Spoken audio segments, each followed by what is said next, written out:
Good morning, everybody. It is Tuesday, and Bucs are going to be playing the Rams. I was at the Bucs game this past weekend. Many thanks to my friends Jason and Robert, and going out with Waco and having a good old time. It was a great game. The guy I went with usually sits inside the, he's got, what is it called, club seating. Just because usually it's really hot, so he just sits inside, grabs a table, watches the game from the inside. And we sat outside the whole time. And it went in between for Florida, a little cold, a little rainy, a little windy, back and forth a little bit. We stood out there the whole time, and we had a great time. Plenty of fans. Eagle fans didn't overcrowd the stadium. We're always concerned with that here, with other fans coming in with secondary ticket market items, basically people buy. Rams don't travel well, so I'm not overly concerned about that. I'm glad they have to come here and play. And if we can get this done, I'm hoping to God somehow San Francisco can knock off Green Bay, and then we can get another home game, because I don't want to go up to Lambeau Field and play in the freezing cold. I don't know why they're making them play this game Saturday night, as cold as it is. Give them some sunlight, for Christ's sake. But let's talk a little hobby news here. Oh, there's some free bins. That's not a bad deal. Sorry, I saw some trash with some free stuff. And so we had an issue at the Dallas Card Show. I wasn't there. People with fake slabs. And what was interesting is when they were going back talking about where these slabs have been sold at, one of them was the Clearwater Show.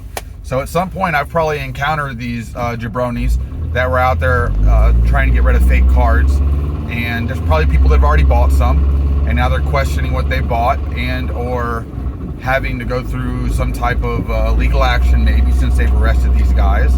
I don't know how much they're gonna talk and be like, yeah, we sold all these cards to these people, because they're in a lot of trouble right now. They're already in a felony charge at this point, and it can only get worse. We knew this was going to happen. We know that fake cards already exist, and fake slab cards, but we're finding out more cards, even that have already been legitimately graded, are fake. And that's when you start questioning the grader. Now, there's not a lot. It is a slim margin, but it exists. So how do we stop it from happening? And I think at these grading companies, what I'm hoping they're doing is they're saying, hey, every time Jordan rookie comes in, we have one of these so many people that have to look at it.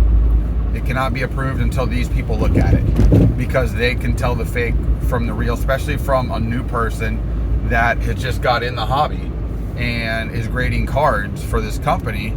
Yeah, they know the nuances, and they probably have a data sheet they can go to and look at images and stuff.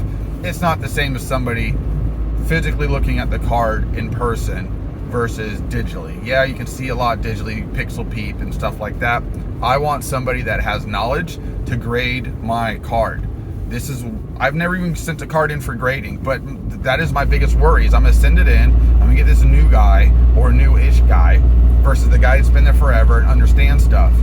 Steve last night on the show said, one of the cards he got back graded substantially lower than the rest that he sent, and he doesn't know why. And I've seen this already before. A perfect example was a Tyler Hero Prism card that I saw was graded a PSA 5. All right. He sent that to BGS. He got a 9.5. That's a massive swing. Who graded that? Did somebody just print the wrong label? I know there's mistakes they're not going to own up to on the back side of this.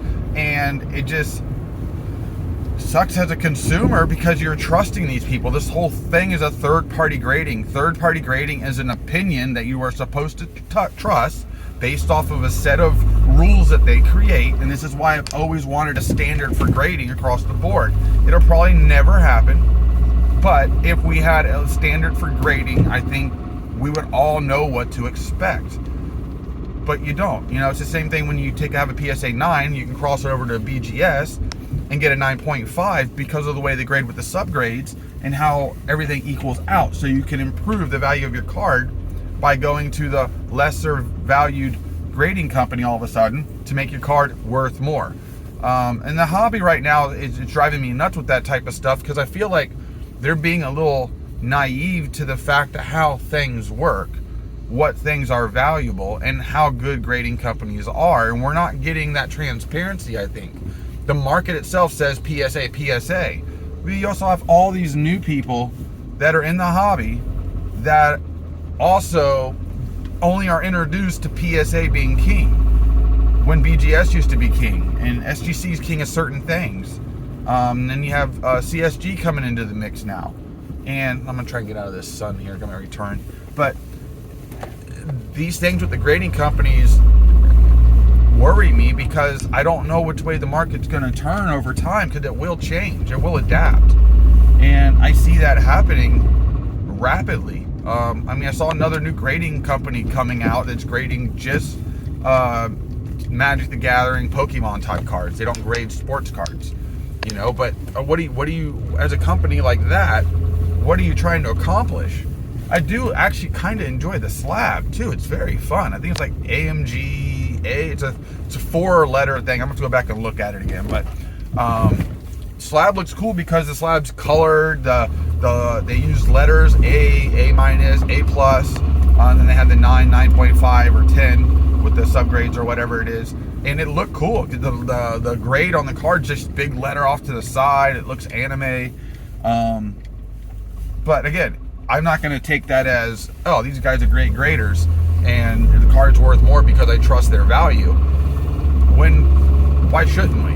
I mean, how hard is it to grade a card realistically? A regular modern card or a TCG card or anything like that. I mean, you're looking for the same thing. There's no corners on most TCG cards. They're rounded.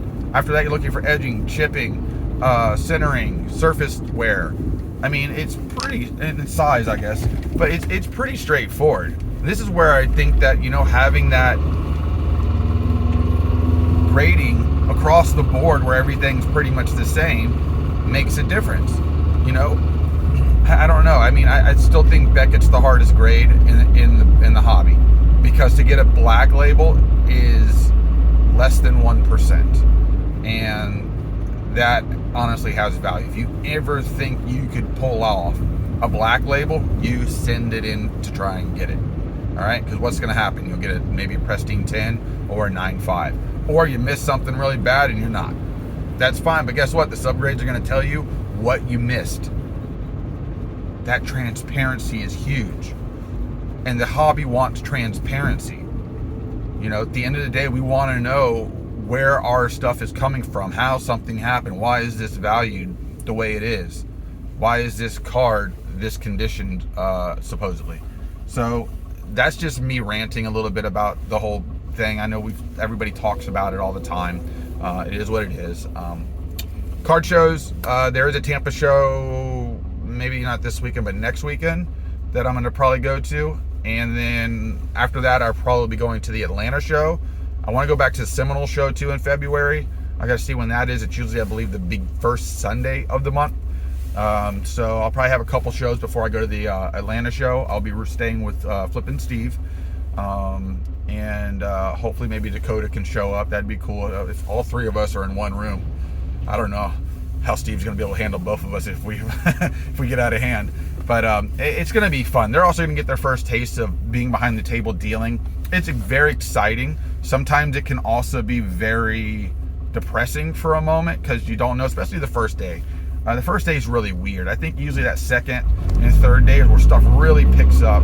You get the more basic crowd really in for something versus the hardcores that are still trying to make a buck, trade even, stuff like that, or work their way into a better deal. That's what most people do. I want one card, I'll give you these 5. Well, if these 5 are going to be hard to move and you can't easily get your money back quickly, for most people, that's not valuable.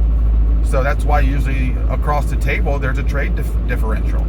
But it's even like that at trade night, but not as much. Like I said, at trade night, what's interesting is you can trade with a lot of dealers on more of an even playing field if they bring their cards. They don't bring every card. The last few times I've been to trade night, half the people have huge mega cards. I'm not trading for that, and I'm not buying that. So why do I need to see a $35,000, $50,000 card at a trade night? You know what I mean? Like, don't even show it to me. You shouldn't even have it out, to be honest with you. You should keep that like in your back pocket or a second case or your backpack. Don't bring that out if you definitely see something of other value or equal value that you can trade for. And I just don't know why that doesn't cross over. I mean, you could have cards that were thousands of dollars, fine. That's considered not a big deal anymore if a car's worth $1,000, $2,000. That's kind of like, oh yeah, somebody says, oh, only $350. At what point, if you've been in the hobby for a long time, did you just say, oh, only $350? You didn't say that until the last couple years. Prior to that, it was like $350. Ugh. But all right, guys, I'm getting ready to get to work. Like, subscribe, leave a comment, and I'll be pushing some more stuff out. Take care and have a good day.